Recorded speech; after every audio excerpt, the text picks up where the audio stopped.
En ese primer taller intentamos desarrollar un poco las tres fuentes principales de las cuales surge el marxismo. En primer lugar, la filosofía, después primero política, filosofía y economía. Y bueno, ahora vamos a intentar explicar más de dónde surgen las clases sociales, cuáles son las clases sociales en el capitalismo, lucha de clases, el problema del Estado, partido y organización, ¿no? Es el comunismo.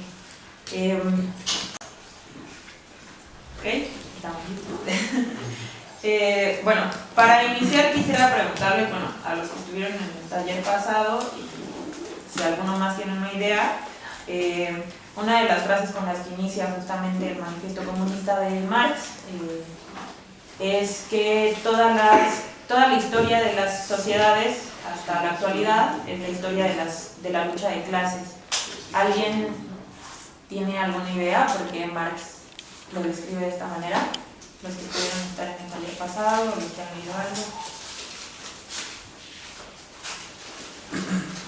Pues es justo porque comienza a retomar las ideas de la dialéctica materialista de Hegel, ¿no? En donde la síntesis se contrapone a la antítesis y de ese producto surge una síntesis. Ahí entonces, pero él pasa esta teoría idealista, la pasa al mundo de la materia, enfrentando a dos clases. Él, por ejemplo, pone el ejemplo del feudalismo, del cambio del feudalismo al capitalismo, en la cual la sociedad feudal ve avanzadas sus fuerzas productivas para poder pasar al capitalismo. Sí, esa es un poco una de las síntesis que ahora intentaré desarrollar. Marx habla de esto y Engels después lo retoma y lo reafirma o lo pone de manera puntual, porque a Marx lo que le interesa decir con esta frase y en el análisis que hace justamente de las sociedades previas al capitalismo es que las clases sociales son un producto histórico. ¿Esto por qué? Porque le parece importante decir, en primer lugar, que no todo el tiempo habían existido los burgueses y proletarios y que aparte no todo el tiempo va a ser así, ¿no? O sea, que existe una posibilidad de transformación y de acabar con las clases sociales, ¿no? Entonces, las clases sociales son un producto histórico. ¿Esto por qué? Bueno, en lo que Marx define como el comunismo primitivo, era una sociedad en la que cada individuo producía para sí mismo. Es decir, con lo poco que sabían de la recolección, ¿no? De lo poco que podían explotar a la naturaleza o la poca relación que tenían con ella misma, podían producir ciertas cosas que les beneficiaban a sí mismos, ¿no? O sea, lo que sacaban les servía solamente para poderse sustentar a sí mismos.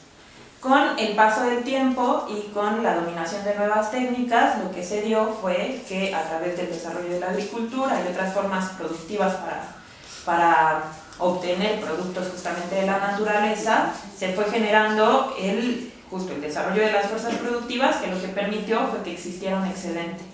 Este excedente servía o podía estar a disposición de pagarle a alguien con ese excedente para que le trabajara a una persona o alimentar a un sector de la población o procurar a un sector de la población para liberarla del trabajo, ¿no?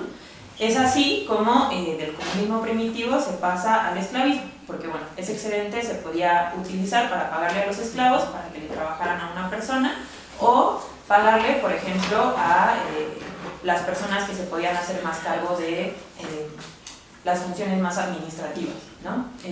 Es así que entonces, con el surgimiento de las clases sociales, es decir, esta parte de la sociedad que se podía quedar con el excedente y utilizarlo en su favor, y la otra parte que únicamente le trabajaba a esa parte que se quedaba con el excedente, se enfrentaban para ver quién se quedaba con esa parte de la producción que quedaba liberada. Es así que en las sociedades antiguas lo que se generaba era que las personas que podían estar liberadas del trabajo manual se podían enfocar a otras cosas, ¿no? Por ejemplo, en la sociedad antigua griega, lo que sucedió fue que a través de la liberación de ciertas personas, estas se podían enfocar a desarrollar filosofía, política, y comienza a ocurrir la división entre trabajo manual y trabajo intelectual, ¿no? muchas de estas sociedades en realidad se basaron en la explotación de un sector para que el sector quedara liberado y pudieran crecer, porque no solamente les servía para la filosofía o la política, sino para desarrollar o seguir desarrollando las fuerzas productivas y encontrar modos en los que se produciera de manera más eficiente y en mayor cantidad, ¿no? Entonces, a partir de aquí, lo que surge para poder mantener, para que esa parte de la sociedad que se quedaba con el excedente siguiera siendo de esa manera, necesitan del Estado para que sea una herramienta que resguarde justamente la propiedad privada que tenían estos sectores que se quedaban con el excedente, ¿no? En esta parte de la sociedad ya comenzaba a haber revueltas por parte de los esclavos, ¿no? Por parte de los sectores que estaban siendo explotados por la sociedad o la clase social que se quedaba con el excedente, pero lo que dice Marx y lo que reitera después Engels es que en esos momentos en los que estaba desarrollada la sociedad de esa manera, no se podía liberar a la sociedad de un sistema de clases porque la fuerza productiva no se había desarrollado de tal manera para que se pudieran satisfacer las necesidades de todas y todos, ¿no? Algo que sí ocurre en el capitalismo, pero que bueno, ahora llegamos a ese punto. Entonces, vemos que entonces el surgimiento del Estado tiene un correlato justamente con el surgimiento de las clases sociales y la disputa por ese excedente que después Marx lo va a clasificar como la plusvalía, que es algo que ya explicamos la sesión pasada, que intentaba ampliar un poco más.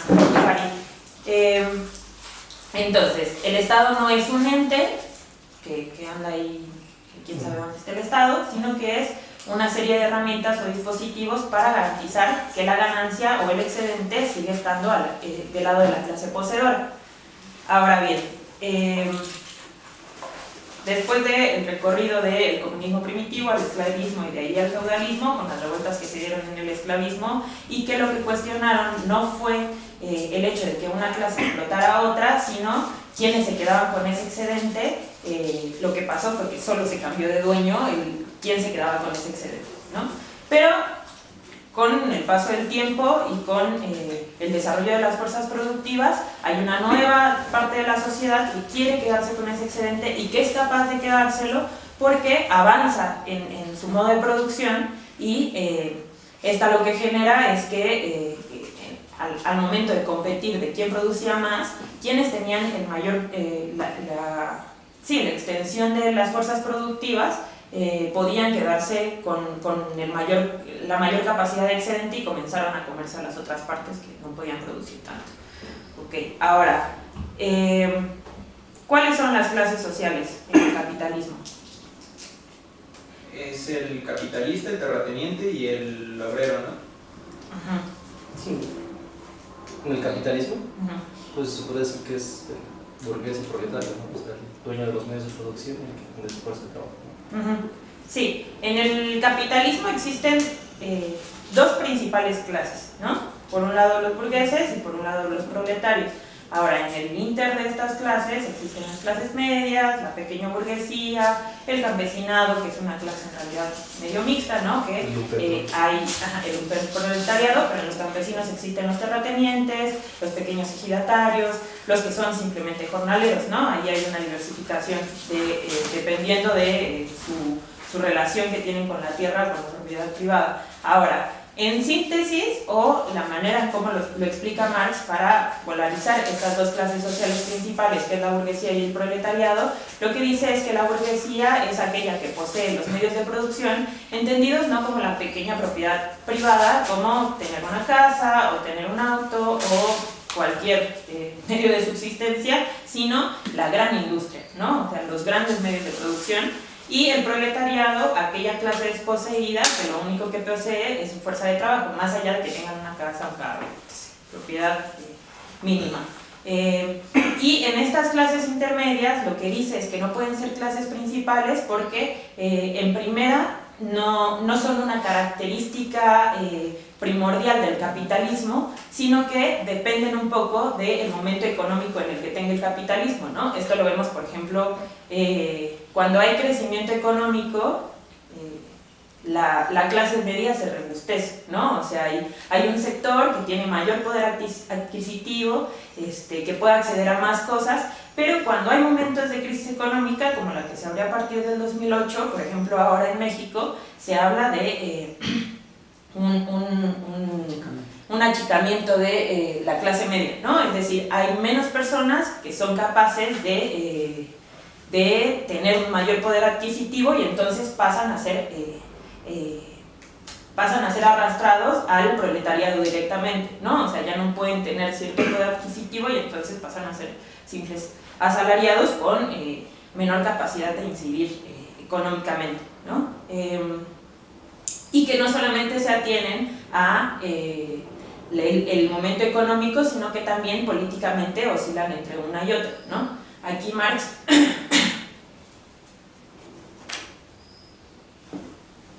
lo que dice, y una de las importancias que tiene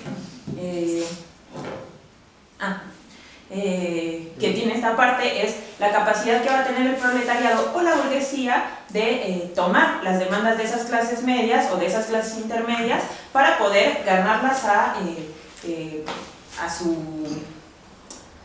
su perspectiva, ¿no? O a su política.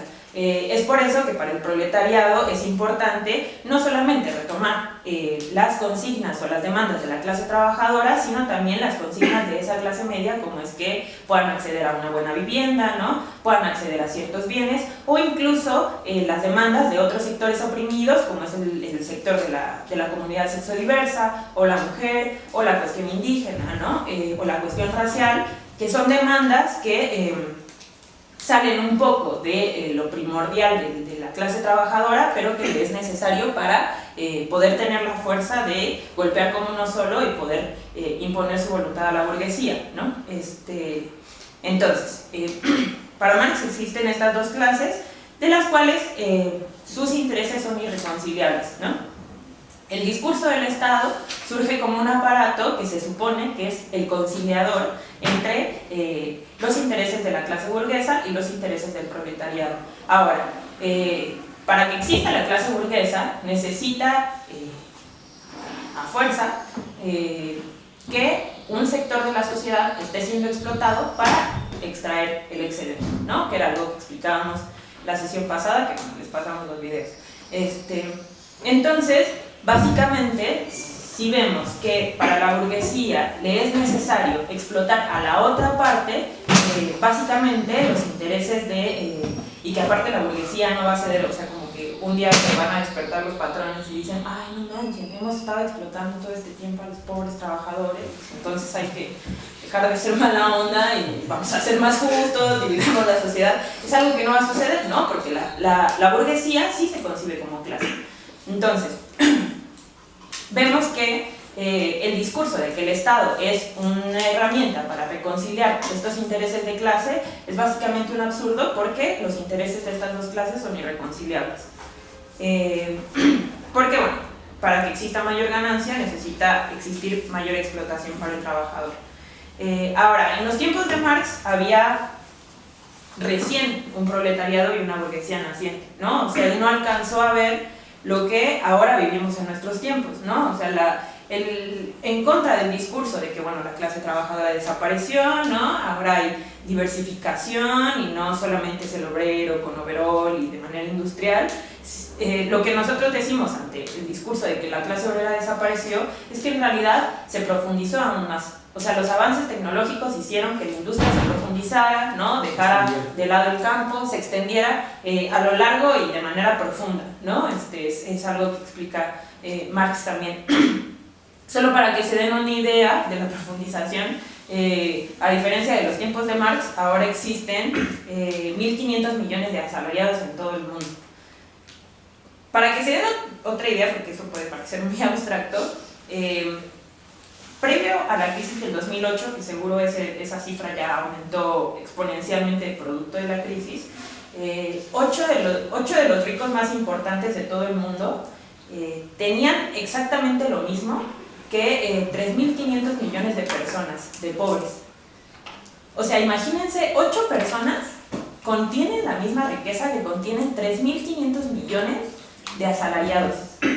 Y otro dato importante es que si juntáramos lo que tienen los 3 millonarios más importantes del mundo, su riqueza asciende más o menos a 200,000 millones de dólares, lo cual sería suficiente para acabar con la pobreza mundial. O sea, imagínense la brutalidad de cómo es que se polarizaron las clases sociales, ¿no? O sea, ya no es lo que alcanzó a ver Marx, sino que es muchísimo más profundo la explotación. Entonces, hasta el final, lo que vemos es que la lucha de clases, o la disputa entre las clases, es hasta el final la lucha por quién se queda con ese excedente. Porque lo que dice Trotsky muchos años después es que quien tiene el excedente puede tener el poder político, puede tener el poder de controlar el Estado desde ya, ¿no? O sea, para garantizar cómo se distribuyen ese excedente, puede tener el poder de la cultura, la educación, la administración de los bienes, ¿no? Entonces, básicamente, quien se queda con el excedente o quien se queda con la plusvalía puede tener el poder, ¿no? de absolutamente todos los demás aparatos. Les quisiera comentar solo porque bueno, también junto con el discurso de que se acabaron las clases sociales, se implementó el discurso de que entonces la lucha de clases se había acabado, ¿no? Ya no hay lucha de clases, ya todos tenemos igualdad, ¿no? Todos podemos votar, podemos elegir nuestro poder político y entonces todos podemos incidir en la realidad, pero bueno, vemos que de todas maneras sigue siendo igual, desigual que en los tiempos de Marx e incluso de manera más profunda. Y a diferencia de lo que se dice, la lucha de clases no solo no ha acabado, sino estamos ante el resurgimiento de nuevos levantamientos obreros, ¿no? A partir de la crisis del 2008 se comenzaron a ver fenómenos y hablando del más reciente y uno que está aquí a unos cuantos kilómetros, es un conflicto en una empresa que es la Goodyear en San Luis Potosí, donde los trabajadores, o sea, imagínense, si de por sí veíamos la sesión pasada que el tiempo en el que nosotros generamos nuestro salario es mínimo y el resto se lo queda el patrón. Ahora imagínense, los obreros de la Goodyear básicamente hacían el trabajo de 2 obreros. O sea, imagínense así la brecha de el tiempo con el que se quedan los patrones, que es ganancia únicamente para ellos. En primera, lo que estaban exigiendo era que se contratara más personal para que pudieran no estar haciendo el trabajo de 2 obreros, sino que hicieran el trabajo que les corresponde, que es que igual en los términos en lo que lo vemos del tiempo en el que producimos nuestro salario y todo lo demás que se quede el patrón, es de todas maneras desigual. Y comenzaron a haber luchas por justamente esta demanda de que se bajaran la intensidad del trabajo y se aumentaran los salarios y las prestaciones. A este conflicto, la patronal, junto con los aparatos, que ahora explico cómo funciona esto más desde el Estado, con los aparatos del chavismo sindical, lo que hicieron fue ir despidiendo a los compañeros que se pusieron al frente de la lucha. Hoy tenemos 80 despidos en la Goodyear, que es un solo conflicto. Ahora, si bien esto no es la gran lucha de clases, lo que sí explica es cómo la patronal, cuando le empiezas a tocar las ganancias, se pone de manera férrea y dice: no, a mí no me vas a tocar nada porque yo necesito sacar ese excedente para ser competitivo ante el mercado y entonces generar más ganancia, y tú te quedas y te callas porque si no te despido como a los otros 80, ¿no? Esto como un ejemplo de lucha, pero bueno, ahora voy a seguir pivoteando a ese ejemplo para explicar cuestiones más profundas de la clase en sí, para sí el Estado. Y me voy a ir apurando porque creo que... Bueno, ahora, Marx hace una distinción cuando empieza a reflexionar en torno a la organización de la clase trabajadora, ¿no? Y la subjetividad que el capitalismo le genera como sujeto, empieza a desarrollar y a distinguir entre un concepto que es clase en sí y clase para sí. Que lo que nos sirve de entender de este concepto es que hay una distinción entre que existan las condiciones objetivas para que exista la clase trabajadora, es decir, esta clase que es explotada, ¿no? Que se encuentra en los grandes centros fabriles o en distintos centros, ¿no? Ya sea de servicios, etc. Pero que las condiciones de esta clase, las condiciones objetivas de esta clase, no quiere decir que necesariamente se desarrolle la parte subjetiva. Con la parte subjetiva lo que se refería es que la clase se reconozca como esa clase que está siendo explotada por otra parte de la sociedad y que tiene intereses en común con todos los demás, todas las demás personas, mujeres, hombres, que están siendo explotados de la misma manera, ¿no? Lo que Marx explica es que al inicio, es que en primera, el capitalismo sienta las bases para que exista esa clase que es capaz de transformar el mundo de manera tal, que ahora vamos a pasar en la segunda exposición, ¿no? Y en segundo lugar, que también se sientan las bases materiales para que la conciencia de esa clase no se desarrolle, es decir, para que no se reconozca como un sujeto capaz de transformar la sociedad de manera brutal, ¿no? Los factores objetivos desde ya están puestos, ¿no? O sea, y lo que les digo es que se desarrollan. Con los factores objetivos me refiero a que la explotación es cada vez más brutal, ¿no? La base material de que entre más ganancia, mayor explotación hay para el trabajador. Ahora, para que el factor subjetivo se pueda desarrollar necesitan pasar muchas más cosas, ¿no? O sea, no es simplemente porque, bueno, ya todos somos obreros, entonces todos sabemos que estamos siendo explotados por una clase que posee los medios de producción y entonces la plusvalía, o sea, eso no está en el imaginario colectivo de la clase trabajadora. ¿Esto por qué? Porque la clase poseedora, la burguesía, sí tiene una conciencia de clase, sí se reconoce como clase, y más allá de que esté dividida entre una burguesía industrial, una burguesía que tiene los servicios o distintas ramas de la industria, cierran filas al momento en el que dicen que tienen que aumentar la explotación para el trabajador, ¿no? Por eso actualmente tienen sus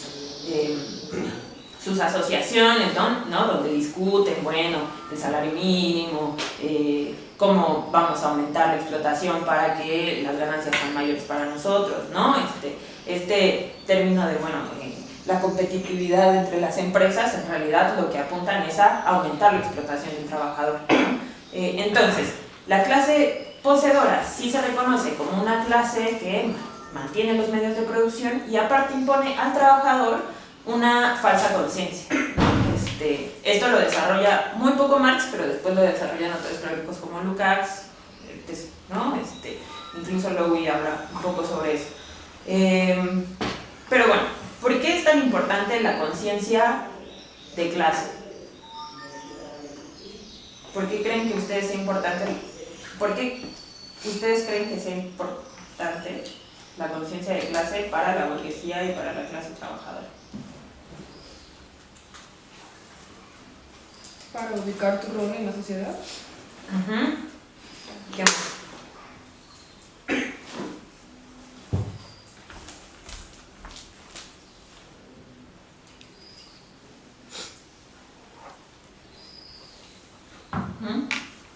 Nada, ¿no? Bueno,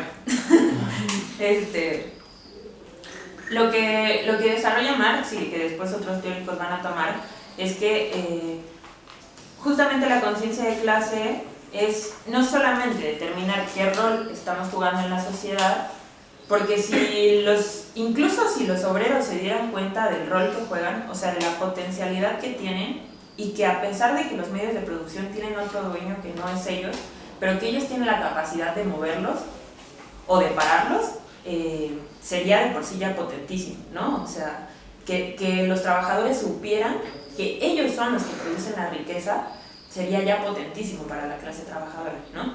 Pero lo que dice Lukács es que para la clase trabajadora la conciencia representa no solamente justamente saber cuál es el rol que se cumple en la sociedad, sino que es una potencia para pensar que no siempre la sociedad va a ser así y que se puede cambiar de manera radical, ¿no? O sea que una gran mayoría está siendo explotada por una minoría y que si cambiamos la forma en cómo se produce, esa explotación puede desaparecer, ¿no? Que ahora lo puede profundizar más. más Farid. Pero bueno, para Marx, para que se desarrolle la conciencia deben de haber dos elementos importantes, ¿no? Por un lado, el desarrollo de la teoría, que se refiere no solamente a los teóricos intelectuales por fuera de la clase, sino a los teóricos orgánicos de su clase. Es decir, una serie de personas que desarrollen teoría tomando partido por la clase desposeída para dotar de un horizonte o de una herramienta para que se desarrolle la conciencia de clase y el trabajador se pueda reconocer como un sujeto revolucionario capaz de transformar la realidad. Y por otro lado, la necesidad de la experiencia para desarrollar la conciencia de clase, ¿no? Porque bueno, hasta ahora tenemos 200 años o más de experiencia en la lucha de clases, pero en la mayoría de las ocasiones no se tejen puentes históricos o hilos de continuidad entre las luchas que ya se dieron para sacar lecciones y poder a través de eso desarrollar la conciencia de clase, ¿no? Porque lo que dice Marx y lo que después retoma Trotsky es que la conciencia de clase no es que sea lineal, ni acumulativa, ni que, como ayer luchamos, entonces hoy estamos más fortalecidos en abstracto, sino que se necesita justamente de sacar lecciones correctas de esos procesos revolucionarios para poder saber qué métodos o qué vías y caminos tomar para poder luchar por una sociedad distinta, ¿no? Lo que Lenin explica en un texto que se llama Sobre las huelgas es que cada una de esas luchas, o sea, por ejemplo, poniendo el ejemplo de la lucha, ¿no? En abril tuvieron un primer paro por estas condiciones que les digo, ¿no? Y lo que hicieron básicamente fue mantenerse dentro de la fábrica y para la producción, ¿no? Lo cual le generó en primera pérdidas a los dueños brutales, porque cada día se producen millones de pesos. Y en segunda, lo que hicieron fue eso, resguardarse en la fábrica y decir, bueno, desde aquí resistimos y no vamos a producir, y el paro se levantó al siguiente día. ¿Por qué? Porque, bueno, en primera fue asediado por la policía, la burocracia sindical les jugó en contra, ¿no? Que ahora explico esos conceptos cuando hable del Estado. Y hubieron varios factores. En primera, el aislamiento de que se quedaron adentro de la fábrica, lo que hizo que básicamente soltaran el paro el siguiente día. Se firmó, de hecho, o sea, a pesar de que tenían cuestiones adversas, se firmó un acuerdo en el que dijeron, sí, bueno, vamos a aumentar las condiciones laborales, lo cual no cumplió la patronal pese a que lo había firmado, pero bueno, se acabó ese proceso de lucha. Hoy, meses después, después de los despidos que se dieron y las represalias, lo que dijeron es, bueno, hay que sacar lecciones de la lucha pasada y entonces ahora no nos quedamos adentro de la fábrica, vamos a ir a las otras fábricas a contar de nuestro conflicto y decir que las otras fábricas no son las únicas que están siendo explotadas, sino que hay otros procesos de lucha y es más, vamos a ir a la capital a decirles a las direcciones opositoras que se pronuncien a favor de nuestra lucha. O sea, es decir, sacaron lecciones de que se habían quedado aislados y avanzan en su conciencia y dicen, bueno, no somos el único sector explotado, avanzamos en nuestra conciencia y buscamos la solidaridad. ¿Eso les puede dar en abstracto el triunfo? Pues no, pero es un avance. Visibilizaron su lucha, ¿no? Trataron de sumar otros sectores.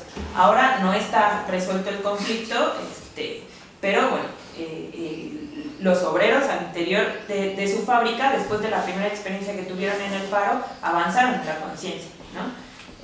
Esto no es acumulativo, ni que entonces como ya avanzaron no puede retroceder, porque constantemente la burguesía ataca y atenta en contra de ese desarrollo de la conciencia, ¿no? Ahora bien, algo que explicaba de manera somera al inicio, pero que es muy importante explicar para entender el carácter de la lucha de clases y el cómo operan estos dispositivos por parte de la burguesía, es entender qué es el Estado hasta el final. Yo mencionaba que el Estado surge por... Eso lo acabo de decir hace 20 minutos. Para tratar de conciliar las clases opuestas. Ajá. Para resguardar la propiedad privada. Ajá. Los que tenían el excedente. Exacto.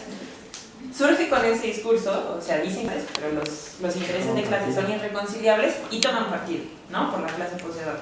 Entonces el Estado surge como un dispositivo justamente para preservar las ganancias y la propiedad privada de la clase poseedora.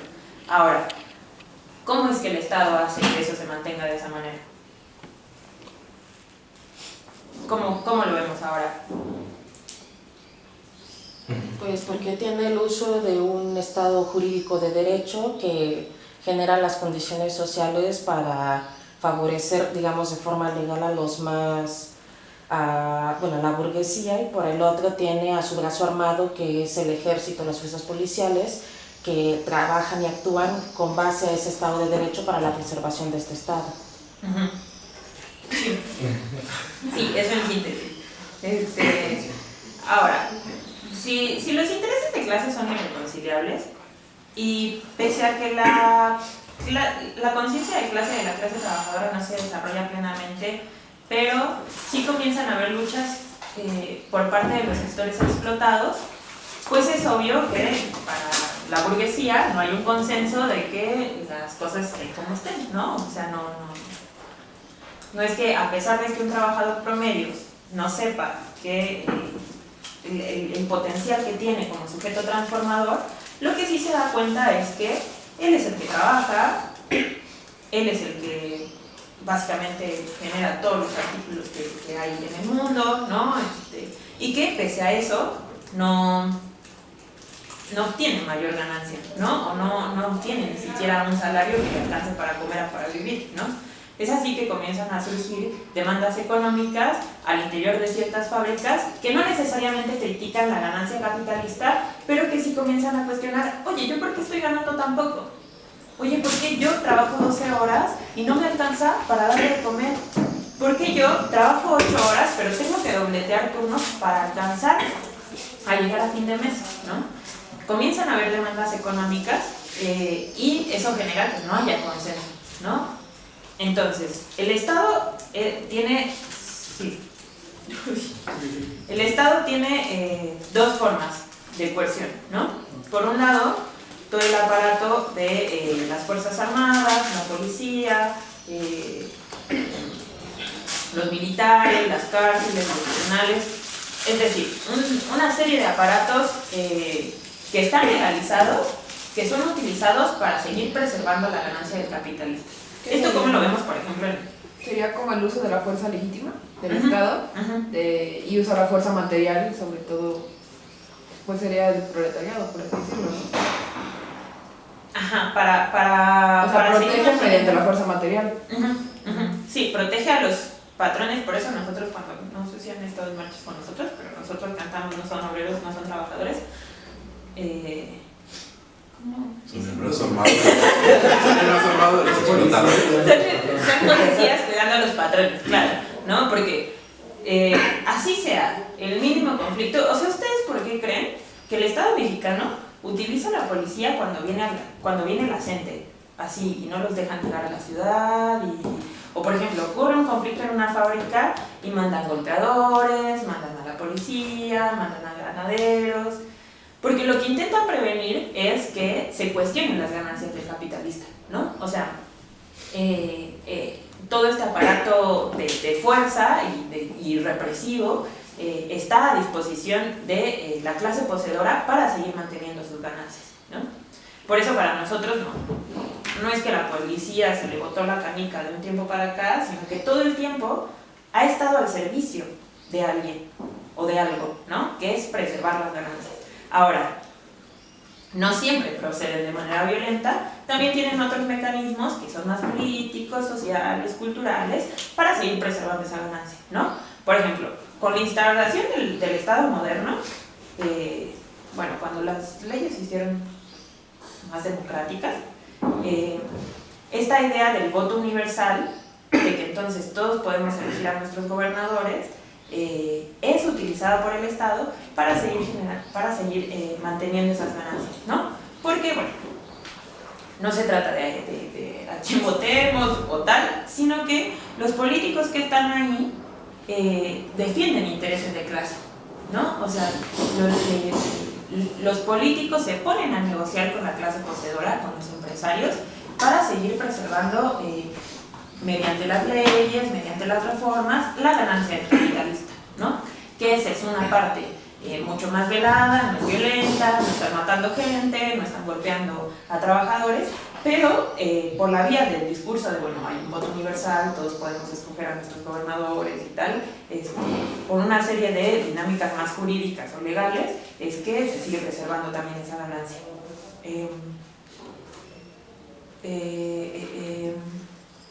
No siempre estuvo. Ahora, ¿dónde? No, que no siempre estuvo el voto universal. Claro.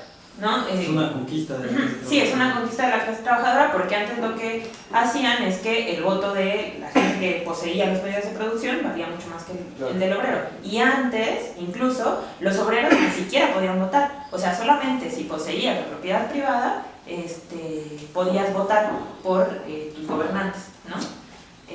Eso se ganó a través del tiempo y a través de luchas. Incluso antes las mujeres tampoco podíamos votar porque de por sí no teníamos ningún derecho legal, ¿no? O sea, no poseíamos medios de producción, no poseíamos absolutamente nada, entonces pues, tampoco podíamos votar, que nos interesaba a nosotras, y de todas maneras no poseemos nada.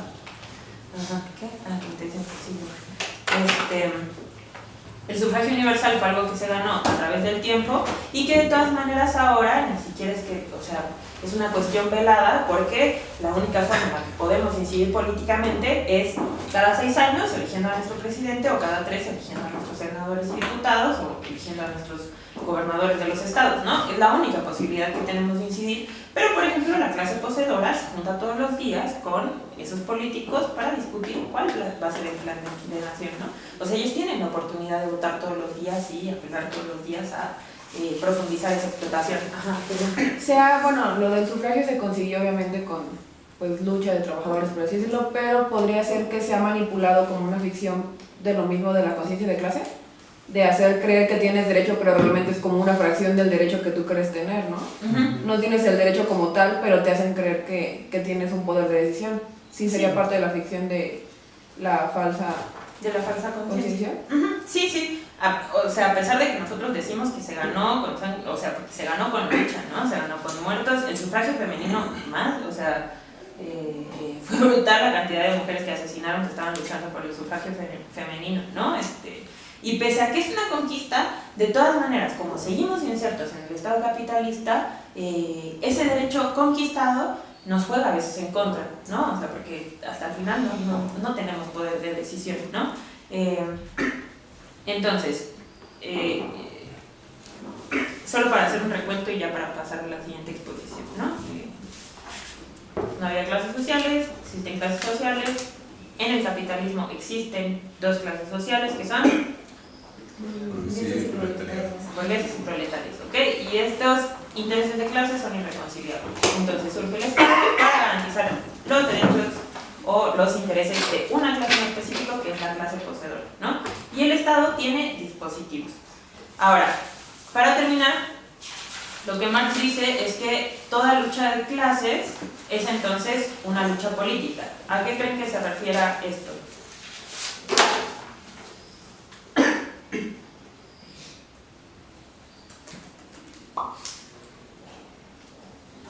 Así, piénsenlo. Toda lucha de clases es hasta el final lucha política.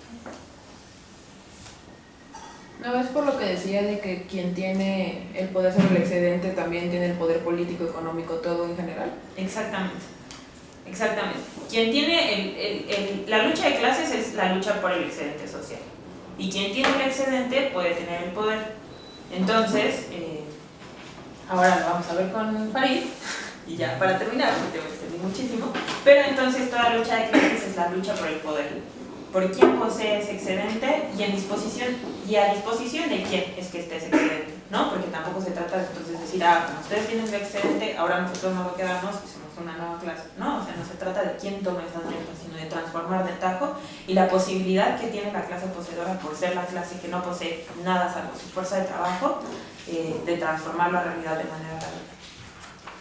Bueno, eso. Ok. Como clase social, como parte de la clase obrera, ¿no? Soy obrero, ya está, ¿no? Objetivamente, es conciencia de clase en sí. Pero clase para sí tiene que ver con una cuestión subjetiva de entender el rol que juegas, de entender cómo funciona el sistema, ¿no? Claro, y de entender, de incluso luchar por una, o sea, porque tienes conciencia para tu clase, ¿no? Entonces, implica, o sea, te interpela directamente y te hace movilizarte y organizarte políticamente, ¿no? Para defender tus intereses. Bueno, el marxismo, una vez que Marx hace todas estas discusiones, ¿no? En primer lugar, en el terreno político, con los servicios utópicos, después pasa a ser, o al tiempo, ¿no? Pasa también a ser todo un análisis filosófico, analizar la dialéctica, etcétera, etcétera, ¿no? Todo lo que vimos en la sesión pasada, y analizar toda la cuestión económica para darle un sustento científico a su teoría. También propone una teoría, o hace justamente esta idea de la praxis, ¿no? Vamos entonces a combinar la teoría con la práctica para construir una verdad o avanzar hacia la verdad, ¿no? O sea, la idea de ocupar la práctica revolucionaria es de alguna manera intentarte acercar a la verdad, ¿no? Es toda una discusión en ciencias sociales, por ejemplo, ¿no? O en filosofía sobre ese tema. Y al mismo tiempo también lo baja más a la acción política concreta. Marx era un militante revolucionario, ¿no? No solamente era un pensador, evidentemente buena parte de su vida se la pasaba en las bibliotecas leyendo, escribiendo, pero al mismo tiempo también llevaba a la práctica sus ideas, intentando organizar a los trabajadores y juntándose con los círculos de personajes, digamos, que estaban en esa perspectiva, ¿no? Y llegan a la conclusión de la importancia de organizar a la clase trabajadora y de organizar a su destacamento de vanguardia, ¿no? De organizar a lo más avanzado de la clase trabajadora que puede jugar un rol clave en la historia, y por eso llega a la conclusión de construir un partido, ¿no? El marxismo, digamos, Marx abonó en ese sentido, pero después hay otros teóricos que llevan adelante decir, bueno, muy bien, ahora todo bien con entender la realidad, pero ¿cómo la vamos a transformar, ¿no? Para transformarla, plantean que es clave construir una organización revolucionaria que nuclee a lo mejor de la intelectualidad revolucionaria y a lo mejor de la vanguardia combativa de la clase obrera, ¿no? Esa fusión es lo que permitiría de alguna manera pues, transformar esta realidad, ¿no? Hay distintas concepciones de partido en la época posterior a Marx.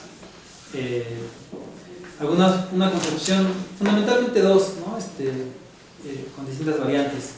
Una concepción es la de partido de masas.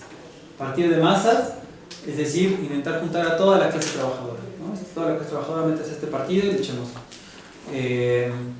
Después esto tendría una interpretación también, por ejemplo, el maoísmo, Mao, hace una interpretación de lo que tendría que ser un partido de ejército, ¿no? Para poder hacer una revolución, con un contenido social que no necesariamente tendría que ser los obreros, ¿no? Que no tendrían que jugar un rol preponderante. Pero la concepción de Lenin es la de un partido de vanguardia, de cuadros, con influencia de masas. Eso es muy interesante porque lo que plantea es que lo más avanzado de la clase trabajadora y de la intelectualidad revolucionaria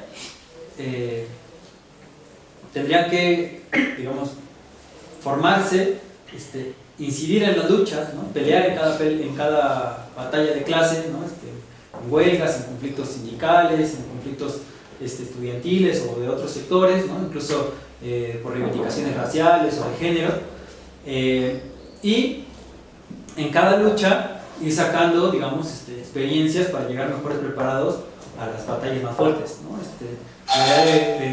la idea de un partido de combate, la idea de Lenin, ¿no? Un partido de combate de cuadros revolucionarios, o sea, es decir, un cuadro que tenga la capacidad de entender lo que ocurre en la economía, entender lo que ocurre en la filosofía, de poder explicar sus ideas, de poder reivindicar y defender los intereses de los sectores desposeídos, marginados, ¿no?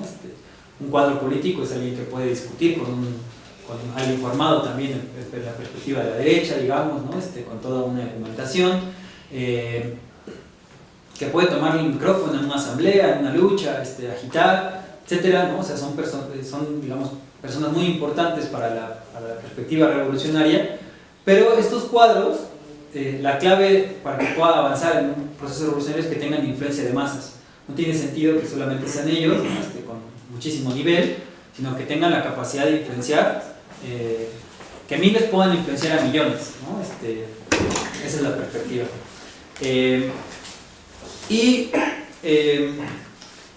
Esta idea de partido de cuadros o partido de vanguardia con influencia de masas es la que en última instancia se va forjando en los momentos de paz, ¿no? O sea, en los momentos donde no estallan las contradicciones del sistema, donde no estallan los conflictos más fuertes, ¿no? Las guerras o las revoluciones, para llegar mejores preparados a esos momentos, ¿no? Porque una lección, digamos, que saca el marxismo durante el siglo XX y al principio es que estos partidos no se improvisan en los momentos donde estallan las contradicciones, ¿no? Estos partidos no pueden de repente estalla una revolución, ¿no? Y al calor de la revolución se forma un partido. En realidad, la idea es que mucho tiempo antes, décadas antes incluso, tienen que empezar a formar, a forjarse con lo mejor de las generaciones y en ese sentido ir preparándose para los conflictos cada vez mayores, ¿no? Lo está citando. El partido de vanguardia es el que se prepara para estos momentos agudos de la lucha de clases, donde las conciencias de las masas avanza en días lo que en periodos normales le hubiera costado años avanzar, ¿no? O sea, un obrero que participa en una lucha o una revuelta, etcétera, de repente toma conciencia de sus intereses de clase, de lo que está ocurriendo a su alrededor, de cómo los enemigos son los ricos, ¿no? Que efectivamente la policía juega un rol para sustentar este orden social, ¿no? O sea, todo eso que a lo mejor podría haberle costado mucho tiempo a un trabajador o a alguna persona, digamos, ir comprendiendo la profundidad, y cuando están en los conflictos da un brinco a la conciencia, ¿no? Entonces, se prepara para estos momentos para ganar la mayoría de la clase obrera para la revolución. Cuando las masas entran en la revolución por hartazgo de sus condiciones de vida, no lo hacen con un objetivo claro, o sea, simplemente entran, incluso contra un presidente, ¿no? Contra una situación así, ¿sabes qué? Estamos hartos de este gobernante, pero no tienen un objetivo claro hasta el final, un programa político que va a plantear, ¿no? Y por eso hay la importancia de estos partidos, ¿no? Si previo a esos momentos no existe un partido así, que además cuente con un programa revolucionario y haya forjado una dirección política y desarrollado fracciones revolucionarias en las organizaciones de masas, cuando llega la revolución no es posible improvisarlo de la nada. Bueno, esta idea entonces es la de construcción de ese partido, y que en última instancia también el rol que va jugando es el de ir construyendo fracciones revolucionarias en los sindicatos, ¿no? En los movimientos juveniles, en los movimientos de mujeres, va participando y forjando fracciones que después van a jugar un rol clave, y que además la clave es que pelee porque la conciencia de los trabajadores no sea solamente por reivindicaciones inmediatas o económicas de su gremio, ¿no? Para tener un mejor salario, para tener mejores funciones, sino que tenga la perspectiva y el entendimiento de que no es solamente una reivindicación parcial, sino la perspectiva de unificar a la clase trabajadora y de entender el enemigo común, ¿no? Bueno, después vamos a hablar ahora sobre la idea de comunismo, la última parte de la exposición. El comunismo, dice Marx, no es algo que haya inventado un redentor de la humanidad, sino que es un movimiento real y vívido que se está desarrollando ante nuestros propios ojos. Esta idea, ¿qué implica que se desarrolle ante nuestros ojos? Que todos los días, en todos los lugares, hay distintas expresiones de esta situación, ¿no? Del conflicto de clase y de este movimiento que está por abajo, digamos, existiendo, ¿no? Y esta perspectiva histórica se ha expresado en una tendencia, por ejemplo, por las peleas por la reducción de la jornada de trabajo en la historia, por la semana laboral, por vacaciones pagadas, por bajar los ritmos de producción y la organización en cada centro de trabajo por el control obrero de la producción, ¿no? Esta perspectiva entonces, desde que un trabajador le roba minutos a la máquina o le roba minutos al patrón, ¿no? Yéndose a fumar un cigarro entre que llega el siguiente cargamento de otro, ¿no? O intentando salir un poco más temprano y poniéndose de acuerdo para que nadie los acuse de que van a salir un poco más temprano, ¿no? Es una perspectiva, digamos, de choque permanente que está ahí y que la patronal también lo sabe, ¿no? Por eso pone una cámara ahí o pone un capataz para que no se vaya, ¿no? Pero es un movimiento que está sucediendo todos los días ante nuestros propios ojos. Entonces, la perspectiva del comunismo no es algo que inventó Marx, ¿no? Digamos, la sistematiza y demás, pero esta idea de choque y la idea de la liberación de la humanidad, digamos, es algo que viene de mucho más atrás y que sucede de distintas maneras. Ahora, por otra parte, el marxismo plantea que el desarrollo capitalista, por lo menos hasta en la actualidad, ya ha desarrollado las condiciones objetivas para que triunfe el comunismo. ¿Qué son las condiciones objetivas? Pues la propia dinámica que el sistema va generando, más allá de la voluntad de los individuos. El sistema va generando, por ejemplo, avances en técnica, en industria, en ciencia, toda una serie de adelantos que, organizados de otra manera, podrían permitir, por ejemplo, acabar con el hambre, con la desocupación, con el analfabetismo, ¿no? Una serie de cuestiones que en última instancia tendrían que podrían desarrollarse el día de hoy, pero que no se han desarrollado producto de la forma en la que está organizada la sociedad y producto en realidad también de la existencia de la propiedad privada, ¿no? Por eso Marx planteaba, de alguna manera provocando, ¿no? El pensamiento burgués decía, en el futuro los seres humanos van a voltear a ver el capitalismo como la prehistoria de la humanidad, diciendo, bueno, ¿cómo era posible que habiendo una sociedad que podía satisfacer las necesidades de toda la población, se estaban matando entre ellos, ¿no? Estaban siendo explotados, siendo súper ricos y otros en la miseria, ¿no? Y también es importante que la idea del comunismo es que al acabar también con el yugo del trabajo impuesto por la necesidad, se acaba también con todo tipo de opresión, ¿no? La opresión milenaria que viven las mujeres, ¿no? Que las condena a una doble explotación, que las condena a no solamente el trabajo que implica digamos, obtener un salario, sino el trabajo no remunerado que todos los días viven en sus casas, ¿no? El trabajo doméstico, que en última instancia es la base también de la reproducción de la fuerza de trabajo, ¿no? Porque si no hay comida, si no hay alimentos, si no hay, no sé, hijos que tienen que cuidar, etcétera, pues no hay posibilidad de que el sistema se mantenga, ¿no? Entonces eso que está invisibilizado es una opresión que se vive milenariamente, que el capitalismo ocupa también para potenciar sus ganancias. No solamente esta, también está la opresión que implica la xenofobia o el racismo, ¿no? Es algo que también ocupa el capitalismo permanentemente para dividir las filas de los trabajadores, ¿no? Entre los nativos y los extranjeros. Y es algo que pasa durante todo el siglo XX y hasta la actualidad, en donde los obreros blancos en los países centrales tienen mejores condiciones que los obreros inmigrantes, ¿no?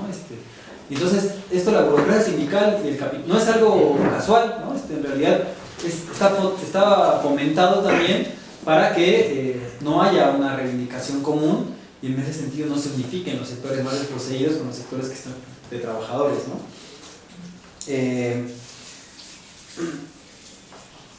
Y el manifiesto comunista se agarra también el tema de las minorías, ¿no? Se agarra también cómo con la evolución de las relaciones de producción actuales desaparecerá la comunidad de mujeres que de ella se deriva, es decir, la prostitución oficial y privada. Y tiene también que ver con cómo el capitalismo mantiene la opresión en las llamadas minorías sexuales, gays, travestis, trans, lesbianas, muchas de las cuales, junto con las mujeres, nutren el negocio capitalista de la prostitución, que se convierte en un negocio bastante rentable, ¿no? Ahora, para llegar a la idea del comunismo entonces es una sociedad libre sin explotación ni opresión. Pero para llegar a ella, a diferencia de otras posiciones, ¿no? Teóricos en particular del anarquismo que dicen que se podría construir una sociedad totalmente libre aquí y ahora, el marxismo hace toda una elaboración de lo que tendría que ser una sociedad de transición entre el capitalismo y el comunismo. Esta sociedad de transición, que se conoce como socialismo, implica una dictadura del proletariado, ¿no? La dictadura de los trabajadores. Es una idea que después fue tergiversada o que ha sido incluso utilizada para espantar, ¿no? De lo que implica el marxismo, pero en realidad lo que no se deja de lado, o lo que se deja de lado es que actualmente vivimos una dictadura, o sea, velada como democracia burguesa, pero en última instancia es la dictadura del capital, ¿no? O sea, la democracia burguesa termina en la puerta de la fábrica, ¿no? Porque las jornadas y las extenuantes y demás, no hay posibilidad de que haya opinión de los trabajadores ahí. Y hay todo un sistema jurídico que ya decíamos que es el Estado, ¿no? Coercitivo, no solamente eso también, o sea, decía yo, está la coerción, pero también está la parte del consenso, y el consenso implica toda una cuestión cultural e ideológica que legitima que las cosas sean así. ¿Por qué? Porque, o sea, puede decir, bueno, pero es que es muy potente la policía o el ejército para mantener el Estado capitalista. En realidad no, o sea, si sumamos toda la policía desde los municipales, federales hasta el ejército, no son más de 500.000 personas, en México solamente. La población de México son 120 millones de personas.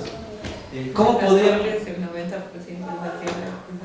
Claro, de la cual la inmensa mayoría está desposeída, ¿no? Tienen que emplearse, tienen condiciones tal. ¿Cómo podría mantenerse un sistema si hubiera una rebelión generalizada de esto? O sea, la coerción no alcanza, ¿no? La coerción alcanza para atacar a los sectores más combativos, a los obreros, a los mineros que hacen huelga, llevan un mes, entonces el Estado dice, bueno, ya vamos a ponerles no hasta aquí, mano a la policía para desalojar la mina, ¿no? A los estudiantes que no sé, que hacen una huelga, entonces también los intimían, etc., ¿no? Pero la clave está en el consenso también, o sea, es como una combinación entre coerción y consenso, y el consenso implica que la mayoría de las masas trabajadoras aceptan que la realidad es así, y que así tiene que ser, y que su lugar es trabajar, ¿no? Y que además la clase que tiene que dirigir es la clase capitalista, ¿no? Porque son los que saben lo que tienen que hacer y además son el ejemplo a seguir, ¿no?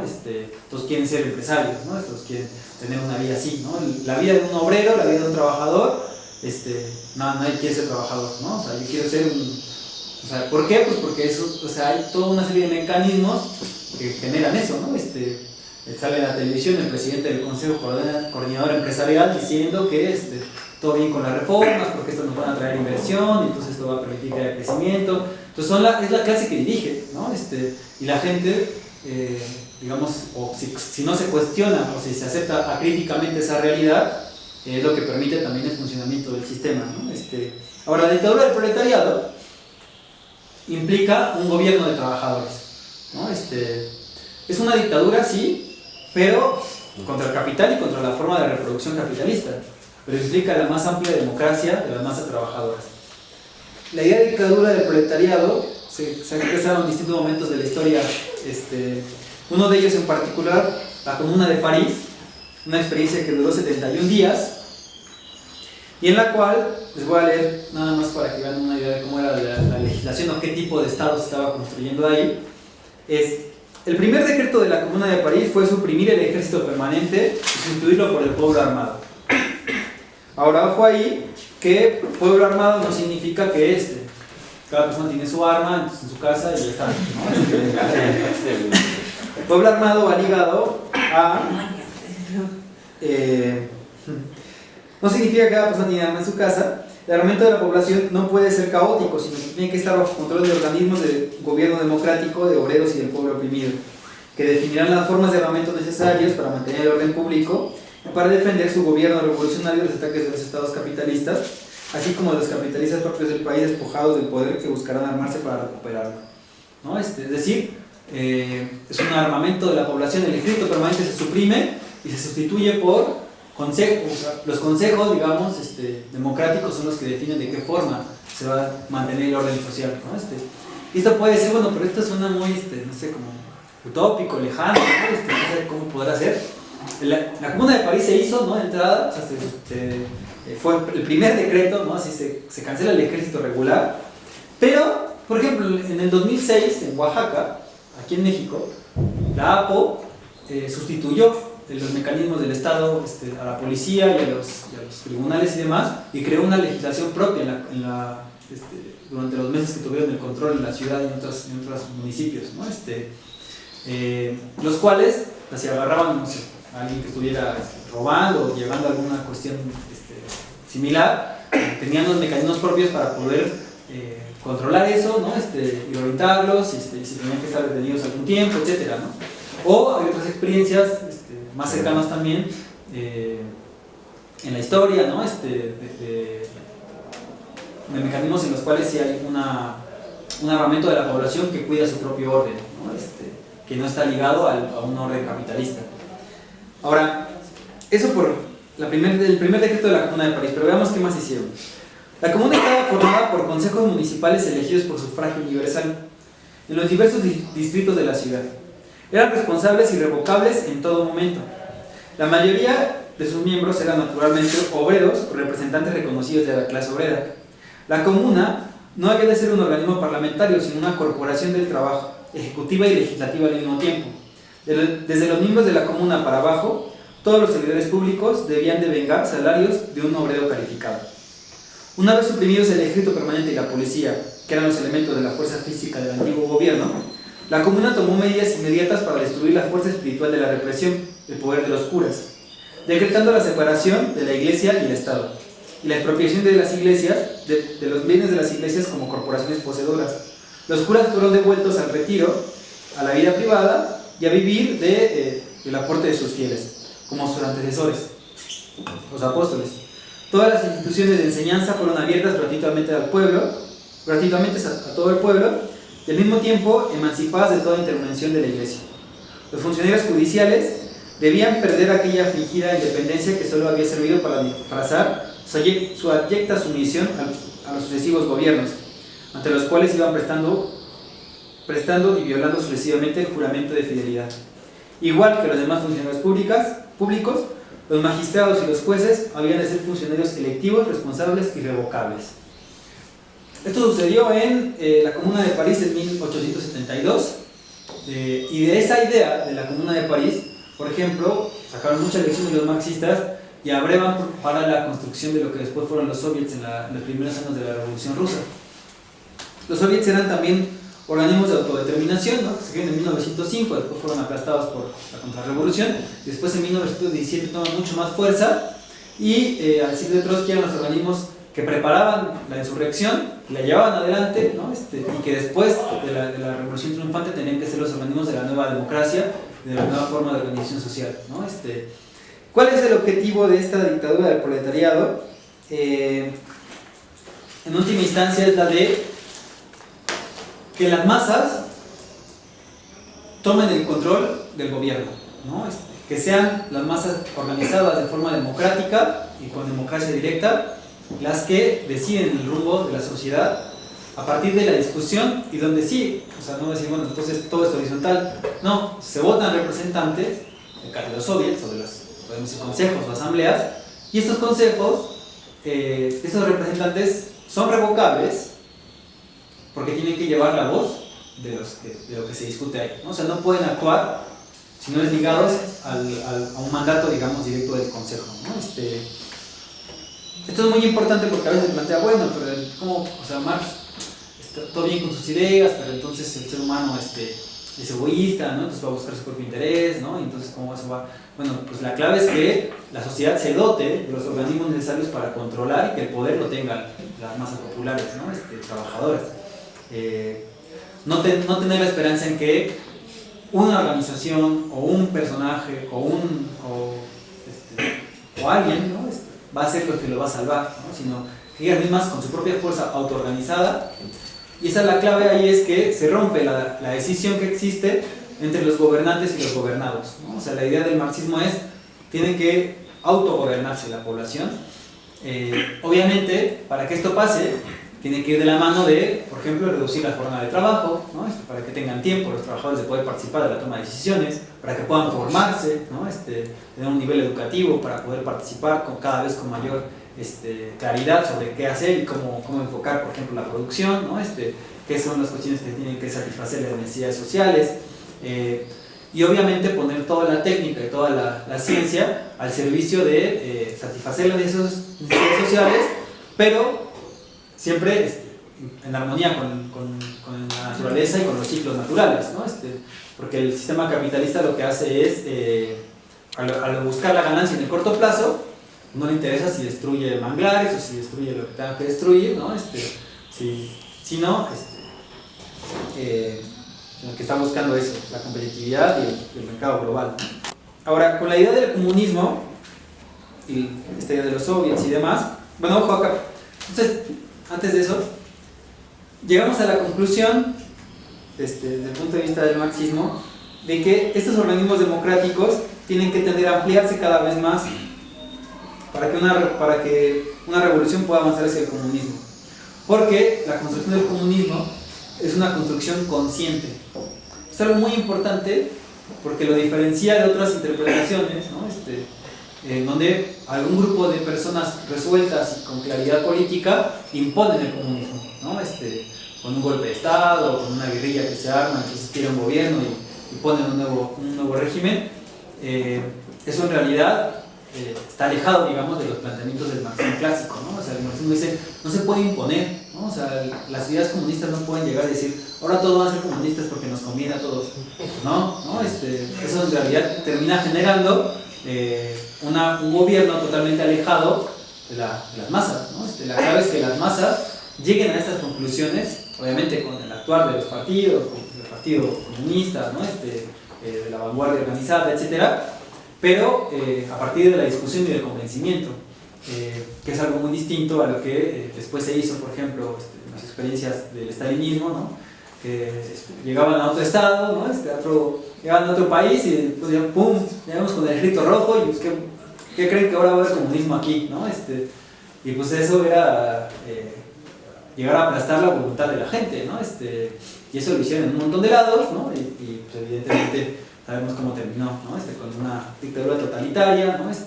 Sin ningún tipo de democracia directa de las masas. Bueno, ahora sí, la clave también de esto, para que pueda ser real, es una frase que viene en el Manifiesto Comunista, que después dicen Marx y otros marxistas, cuando dice proletarios de todos los países unidos, al mismo tiempo está diciendo los obreros no tienen patria. Porque las mismas condiciones de explotación que se viven en Guatemala, en Singapur, o en otros países, ¿no? Las mismas condiciones de explotación que está permitiendo que unos cuantos acumulen la riqueza que está produciendo la masa trabajadora, es lo que hermana a los trabajadores en distintos lugares, ¿no? Más allá de su color de piel, de su nacionalidad, de su pertenencia sexual, etc. Entonces, esa idea es muy importante porque no solamente es una idea para la agitación, sino que tiene que ver con entender cómo se desarrolla el sistema capitalista a nivel internacional y que no puede haber socialismo en un solo país, ¿no? A diferencia de lo que plantea el stalinismo, ¿no? Lo que planteó Stalin, muchos teóricos que decían aquí ya llegamos al socialismo, ¿no? Lo que los marxistas, el propio Lenin y otros marxistas planteaban antes es no puede existir el socialismo en un solo país porque estamos en un mundo que está totalmente interconectado, ¿no? Y los avances tecnológicos de los países adelantados no pueden ser únicamente sacados, o sea, no pueden servir solamente para los países adelantados, ¿no? Lo que pasó en la Revolución Rusa es que, y no solamente en la Revolución Rusa, en realidad en el siglo XX muchas revoluciones comunistas o revoluciones como estas marxistas o que se reivindicaban de estas tradiciones, digamos, se dieron en países atrasados, ¿no? Países donde no había un desarrollo de la técnica, de la tecnología mayor. Y bueno, sabemos que la Revolución Rusa deformó una dictadura totalitaria. Estaban en realidad, ellos sabían, ¿no? Los bolcheviques tenían claro que si no avanzaba la revolución en Europa y en particular en Alemania, que es donde estaba el partido socialdemócrata más fuerte, iba a ser muy difícil que pudiera sobrevivir su revolución, ¿no? producto del atraso, de la situación que vivían. Pero, pues bueno, la revolución se intentó, ¿no? Un esfuerzo importante. Después podríamos seguramente tendremos otros talleres y discusiones sobre lo que fueron las revoluciones del siglo XX y en particular la alemana, es muy interesante. Pero la revolución alemana, primero se intenta en el 19, fracasa, y después en el 23 hay otro intento y fracasa. Son derrotadas. Y a partir de ahí la revolución rusa empieza a quedarse aislada, y las condiciones que generaron, digamos, el advenimiento de una burocracia en el poder tienen que ver con cuestiones concretas. Es muy importante esto porque muchas veces, como que desde la ideología burguesa, ¿no?, se plantea, bueno, pero ya vieron que en Rusia no funcionó, ¿no? Vean cómo ahí surgió una dictadura totalitaria, tal. Sí, efectivamente surgió una dictadura totalitaria, pero no es algo inevitable y hay que entender qué pasó para poder tener una claridad sobre qué tendríamos que hacer para que eso no sucediera, ¿no? Rusia venía de una guerra civil, había participado en una guerra mundial, tenía condiciones de atraso de siglos, ¿no? Porque lo que era la aristocracia zarista los tenía como si estuvieran en la Edad Media en muchos sentidos, y pues cuando ellos lo tenían claro, ¿no? Decían, estamos haciendo la revolución aquí, pero estamos iniciando la revolución aquí como parte de la revolución mundial. Tenemos que expandir esta revolución en los países centrales de manera tal que las dos revoluciones se complementen y por esa vía se pueda avanzar rápidamente a la idea del comunismo, ¿no? Bueno, esta es la perspectiva realista para acabar con las guerras y el sometimiento de una nación sobre otra. Y por último, una parte muy interesante es que la idea es que el Estado tienda a su extinción. Pero, ¿por qué el Estado tendría su extinción? O sea, decía yo ahora, bueno, el Estado es una serie de mecanismos, instituciones, ¿no?, que permiten la explotación de una clase sobre otra, muy bien. Pero, entonces, ¿qué? O sea, ¿significa que todo el Estado tendría que desaparecer? Bueno, el Estado entendido como un mecanismo de dominación de una clase sobre otra, sí, ¿no? Pero la clave, obviamente, lo que tiene que ver con, o sea, recolección de residuos, educación, salud, etcétera, tendría que ser cada vez más tomado, menos por una administración pública de burócratas especializados en eso, y cada vez más por las masas participando del gobierno de sus propios destinos, ¿no? En ese sentido, la idea es que mientras más participen las masas trabajadoras en los consejos, no solamente en los consejos, no sé, territoriales, ¿no?, sino directamente, por ejemplo, en sus centros de trabajo. No solamente obviamente cuando hablamos de clase trabajadora, de lucha de clase, no nos referimos solamente a lo que ocurre en las fábricas, ¿no? Estamos refiriendo, por ejemplo, a los trabajadores incluso oficinistas, ¿no?, que tienen tareas administrativas de tales y cuales cuestiones, los técnicos, etcétera, ¿no?, los extractivos del agua, del petróleo, etcétera, pero también los trabajadores de los ferrocarriles y de transporte. O sea, todos ellos tomando participación directa en la toma de decisiones en su centro de trabajo, mientras más participen ellos, menos se requerirá de un Estado como un sector aparte de la sociedad, ¿no? Y entonces la idea es que el Estado tienda a desaparecer, a su desaparición, y termino con esta frase de Engels que dice: cuando la última obrera textil sepa gobernar, no habrá más gobiernos, ¿no? O sea, es esta idea, ¿no?, de porque ya están autogobernándose las masas, y ahí avanzaríamos a lo que después Marx piensa como una sociedad comunista, donde un trabajador, producto de que se ocupa la tecnología y la ciencia para el beneficio de la gente, pues va a ser trabajador por la mañana, por la tarde va a dedicarse a ser filósofo, ¿no? Después por la noche va a pescar, ¿no? Y después, o sea, va a tener tiempo, digamos, para poder desarrollar todas las capacidades humanas que este sistema impide, producto de la propia dinámica de tener que vivir para trabajar, ¿no? Tener tiempo libre para dedicar a la ciencia, al arte, a la cultura, al esparcimiento, es algo que se podrá construir, la humanidad podrá construir en la sociedad comunista, al mismo tiempo que se logran, digamos, relaciones mucho más igualitarias entre distintos pueblos, y bueno, ya ahí Marx habla incluso de una red de comunas libres y asociadas, ¿no?, que es la idea del comunismo. Distintos pueblos organizados, autoorganizados, que comparten pues, sus avances tecnológicos, científicos, sus recursos naturales, con otros pueblos que también están organizados, que son libres, ¿no? Liberar a la humanidad de sus cadenas y por esa vía, bueno, toda la potencialidad que podríamos imaginar. Vamos a abrir la ronda de